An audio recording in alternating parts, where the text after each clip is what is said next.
నమస్తే అమ్మా. నమస్తే. ఎప్పటి నుంచి ఉంటున్నారు ఈ ఏరియాలో? 50 ఏళ్ళ నుంచి ఉంటున్నా. ఎట్లా ఉంది మరి ఈ ఏరియాలో? ఎట్లుందా మేము బాగానే ఉన్నాము, ఇల్లు కట్టుకున్నాము, కొనుక్కొని కష్టపడుతున్నాము.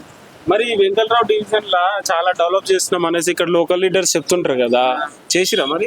ఏం చేసారు? ఉన్నది ఉన్నట్టే ఉంది ఆడ, ఆ? ఉన్నది ఉన్నట్టే ఉంది. ఇంకేం Last time ఇక్కడ కార్పొరేటర్ గా దేవిపేరావు గెలిచింది కదా, మొన్న గెలిచే కదా. మళ్ళీ ఆమె గెలిచే ఛాన్స్ ఉందంటావా? ఇక ఏమో చెప్పలేము, గెలుస్తుందా గెలవదా మనం అనలేము కదా. మొన్న జూబ్లీ బై ఎలక్షన్స్ వచ్చినాయి, మొత్తం నాగయాదవ్ గెలిచింది కదా, ఏమైనా డెవలప్మెంట్ జరిగిందా, చేంజ్ అయినాయా? ఏమో చేస్తున్నారు కదా గవేంటి రోడ్లు. ఇప్పుడు ఎట్లుంది రేవంత్ రెడ్డి పాలన? మరి పథకాలు అందుకునే? బంగారం లాగా ఉన్నది. బంగారం ఆయన అన్ని ఇల్లు కూలగొట్టిస్తాడు. ఎందుకు?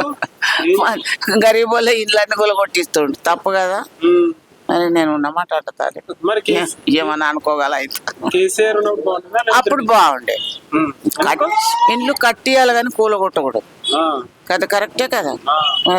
కేసీఆర్ ఇంకేమేమి చేసిండు మరి? మస్తు చేసిండు. అందరికి పింఛన్లు లేని వాళ్ళకి పింఛన్లు వచ్చినాయి. మరి బియ్యము కూడా ఇది చేసిండు, అన్ని బాగానే చేసిండు. అబద్ధమే. మరి రేవంత్ రెడ్డి ఏం చేసి గది ఉన్నదే గది చెప్పేసిండు ఇస్తున్నామని. మళ్ళా ఎన్ని సంవత్సరాలు నేనే వస్తా అంటున్నాడు అధికారంలోకి. రాని వస్తే మంచిదే కదా, అన్ని ఇల్లు కొట్టి పోతాడు.